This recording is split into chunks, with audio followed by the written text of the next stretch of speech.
Hello, everyone. This is the third lecture of week one. And in this lecture, we're going to talk about canon and canonization, as well as cover some important terminology. Okay. So, this class, as you know, is, the study of the Hebrew Bible. So when we say we're studying the Hebrew Bible, what do we mean? Okay. The Hebrew Bible is a body of text or a collection of texts that is part of the Jewish and Christian canon. Okay, and when you say this, you have a kind of different question, right? If we say it's part of the canon, what do we mean by canon? Okay, and canon is a Greek word, and it means a measuring rod or a measuring stick. Okay, the simple answer is that a canon is a collection of texts that a community deems as sacred and authoritative. And you can argue here now, there's lots of questions here, what does sacred mean? What does authoritative means? And people do argue about some of that. There's a kind of third question here, right? Which is when you say a community deems something sacred and authoritative, which community? And as you'll find in this lecture, what is deemed the Bible, what is deemed canonical and authoritative, varies from community to community, okay, even within Christianity. So what I'm saying is different groups within Christianity, as you will see, have a different Bible, okay? However, we're going to start with Judaism. Christianity is, of course, an offshoot of Judaism, okay? And in Judaism, the only thing that is deemed canonical is the Hebrew Bible. Okay. Now, the Hebrew Bible, another word for it, the more famous word for it, is the Old Testament. Okay. However, in sort of scholastic, scholarly settings, they no longer use Old Testament. And the reason is, of course, think about how problematic the term Old Testament is now. Interestingly enough, I serve as the associate professor of Old Testament. So, okay, Old Testament implies that this group of texts, okay, has been surpassed, okay, has been replaced by, is not as good as the New Testament, okay, which is not quite, not nice thing to say, and it's frankly the wrong thing to say. So as a result, it is no longer no longer in academic settings to use the term Old Testament to refer to the Hebrew Bible. And indeed, in this class, I will refer to the text that we're studying as the Hebrew Bible. Okay. In Judaism, there is actually another term that you use to refer to the Hebrew Bible, and it is the Tanakh. Okay. Now, the Tanakh is an acronym, okay? And it has kind of, each part of the term Tanakh stands for three different groups of text, or three different categories, really, okay? The first part, the Ta, okay, of Tanakh, okay, stands for the Torah, okay? Now, the Torah can problematically refer to the entirety of the Hebrew scriptures. But when you say Tanakh and when you say Torah, you generally mean the Pentateuch, okay? And what is the Pentateuch? Penta means 5. It's the first 5 books of the Hebrew Bible, Genesis, Exodus, Leviticus, Numbers, and Deuteronomy. Okay, so that's the first part of the Hebrew, the acronym Tanakh. The second part, the Na, stands for Nevi'im, which you'll learn in Hebrew, means prophets, okay? Now the Nevi'im, or this kind of second section of the Tanakh, is kind of complicated, and what's complicated about it is that it can also be broken up into several different subcategories, okay? So the Nevi'im, this kind of second section of the Tanakh, itself is broken up into the former prophets and the latter prophets, okay? And the former prophets includes the books of Joshua, Judges, Samuel, and Kings, okay?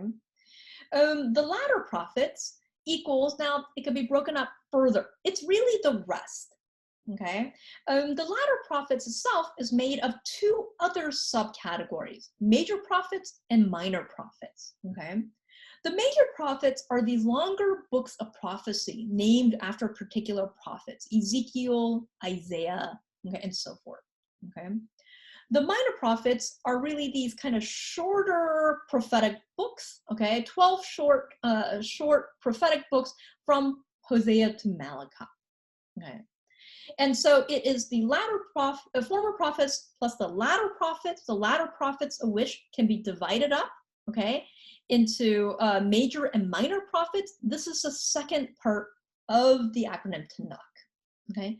The third part, the Ka, okay, stands for the Ketuvim. Katav means to write in Hebrew, and it is called the writings. And really, this is everything else, okay. So whatever did not fit into the Torah, into the Navi'im, the prophets, will go into the Ketuvim, okay, the writings, okay. And it is this group of texts encompassed in the Tanakh, okay, that is the only texts that are deemed canonical in Judaism. Now, Judaism has this kind of second body of kind of interpretations called the Oral Torah that is also part of their canon, but of course Christianity does not, okay? Okay. Now, we don't know much about the canonical process, right? And by the canonical process, I mean the process by which certain texts were deemed authoritative, okay? So we don't really know. I mean, that's the answer to a lot of questions in this class, okay? You know, but generally, okay, scholars think, okay, that the kind of acronym of the Tanakh generally embodies what happened in the canonical process, okay? So what that means is that the Torah, the first part of the Tanakh, was probably canonized first, okay? Torah, another word for it, again, is the Pentateuch, okay? This group was canonized first. This was followed by the prophets, or the Nevi'im, which was canonized second, okay? And then lastly, the Ketuvim, okay, was canonized last, okay? And there's some groups in the Ketuvim, some texts in the Ketuvim where people wonder about how it got to be canonized anyways, okay? Okay, so what did you need to have as a text to be included in the canon, okay? Now I'm gonna tell you these, but a lot of these will break some rules. Okay, okay. And so the first criteria to be canonized is that you had, as a text, the date of authorship. So the text had to be written before the 4th century BCE in order to be canonized. Now the problem is, there is a text, there's probably, okay, people do not, Daniel, for example, is written after, and yet for some mysterious reason was canonized, okay? And interestingly, Daniel is found in the Ketuvim. Okay, anyways. Another criteria to be canonized is that it had to be written in Hebrew. Okay, again, interestingly enough, Daniel, which is part of the canon, is also half written in Aramaic, whatever. Okay. These are general criteria, apparently. Okay, the third criteria to be canonized is that it had to be used in community. Okay, and really it's this third category that seems to have been the most important category. If you were a great text written before the 4th century in Hebrew, but yet you were, for whatever reason, not utilized in the synagogue, then you were probably not canonized, okay? Through a mysterious process, these groups of texts were stabilized, codified, okay, deemed authoritative, okay, into one thing, okay, and it's called the Masoretic text, the MT, okay, shortened, abbreviated, okay. So really, the Masoretic text is the codified authoritative version, okay, of the Hebrew Bible, okay. Now, however, like I said, there were lots of texts that, for whatever reason, did not become part of the Masoretic text. The Masoretic text really aligns with the Tanakh, okay? There were texts around that did not make it into the Masoretic text, okay? That were not deemed as authoritative by the Jewish community, okay? Yet, however, made it into the Christian Bible, okay? So you say, well, how is that so? How did that happen? Why? Okay, and it had to do with this other text that was floating around, okay, called the Septuagint, okay? And it's abbreviated. If you look at it, the abbreviation is this LXX, which means 70. And it has to do with this myth about how there were 72 elders who went into a room to translate the Hebrew Bible from Hebrew to Greek, and they all came out with the same translation. Okay, great story. Whatever. Okay, the Septuagint, or LXX for short, okay, is a Greek translation of the Hebrew Bible. Okay, and it was widely used by the communities, even the Jewish communities, around the turn of the century. Okay, and interestingly, the Septuagint includes a lot of books that were not in the Masoretic text. Okay, books such as Maccabees, and First Esdras, and these were books that were either, maybe coming from the wrong date, or not, written in the wrong language. A lot of times they're written in Greek. Okay, and so they were thrown out of the Masoretic text, and did not become part of the Tanakh. Okay, but did sort of exist in the Septuagint. Okay, and the Septuagint is what the Septuagint is the version of the Hebrew Bible that Christians, when they kind of went from being Jews to Christians, adopted as part of their canon. Okay, and this is why, in some ways, there are so many additional books in the Christian Hebrew Bible, or the Christian canon. Okay, now, okay, so now included within, the Septuagint include, these extra books that were included in the Septuagint that were not canonized in the Tanakh. Okay, early Christians viewed these as deuterocanonical, or the second canon. Okay, and if you read about it, there's a feeling that even early Christians did not really see these texts in the same level of canonicity as the texts that were in the Tanakh. Okay, but yet still were deemed, authoritative enough. Okay, another word for these texts that were found in the Christian canon, okay, or in the Septuagint, but did not make it into the Tanakh, is the Apocrypha. Okay, now, so the Apocrypha is another name for these texts that did not make it into the Tanakh, okay, or the Masoretic texts. Okay, now there is another group of texts that were deemed even slightly less canonical. Okay, and it's not included. These are texts that were rejected from the Apocrypha, and the canon. Okay, and it's called the Pseudepigrapha. Okay? And this, it's called the Pseudepigrapha because it's falsely, a lot of these texts falsely are attributed to well-known biblical characters. So it'll say something like Testament of Adam and Eve and so forth. Okay.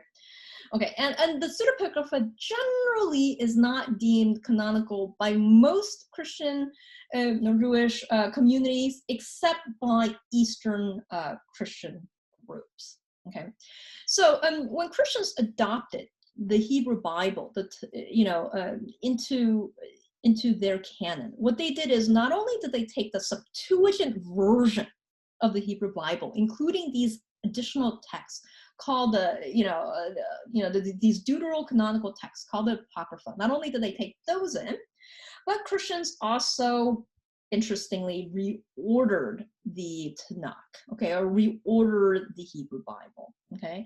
And you'll see, some of the reasons why I'll talk about in a minute, okay? And mainly what they did is that they, also divided up the Hebrew Bible, but into three different divisions. Okay, the first division was called the historical books, or the books dealing with the past. Okay, the second division was poetic or wisdom books, or books or texts dealing with the present. And the third and last division were the prophetic books, or the books or texts dealing with the future. Okay, and think about why they may have reshuffled, okay, the ordering, right? And then part had to do with this kind of theological motivation. You put the prophetic books last, right, as a kind of, foretelling, the context. Why? Because all of a sudden then you'll transition into the prophets to the New Testament, okay, which foretells of Jesus and so forth, okay? It is this canon, okay, this kind of long text which included the Tanakh or the Pentateuch, okay? The Tanakh or the Masoretic text, plus the Apocrypha, okay? This was what was considered the Hebrew Bible for Christians for about 1,000 years, okay? So really, really long time, okay? And it was, accepted as the Hebrew Bible or the canon until Martin Luther, okay? And what Martin Luther did was that he sort of dropped some stuff, okay? So he dropped the Apocrypha, okay? And it is for this reason that your Bibles are in Protestant seminaries like us and ABTS. This is why you no longer study the Apocrypha and why Protestants do not consider the Apocrypha part of the canonical text, okay? Now, the Catholic Church had a response to Martin Luther. I am, of course, simplifying all of this, okay, to him dropping the Apocrypha, okay, and it was to, in the Council of Trent, reaffirm the Apocrypha as part of the canon, okay. Now, what happened when Martin Luther did this is that by dropping the Apocrypha, he made the canon of the Protestant Church, okay, equal the Tanakh, okay, but not in the same order, okay. So at the end, okay, and you'll see, please turn back or look in Coogan's book where he starts separating out which Christian denominations believe in what constitutes in their canon. And the reality is that, especially within Christianity, there is not one single canon. No one single idea that constitutes the Hebrew biblical text. Rather, you have different groups view different texts as canonical. And though there is a large amount of overlap, okay, mainly, all the groups take the Tanakh, okay, as part of their canon, okay. Different groups will have different feelings, okay, or canonical status to groups of texts that are in the Apocrypha or even the Pseudepigrapha. Okay, so really, different groups still today have different canons.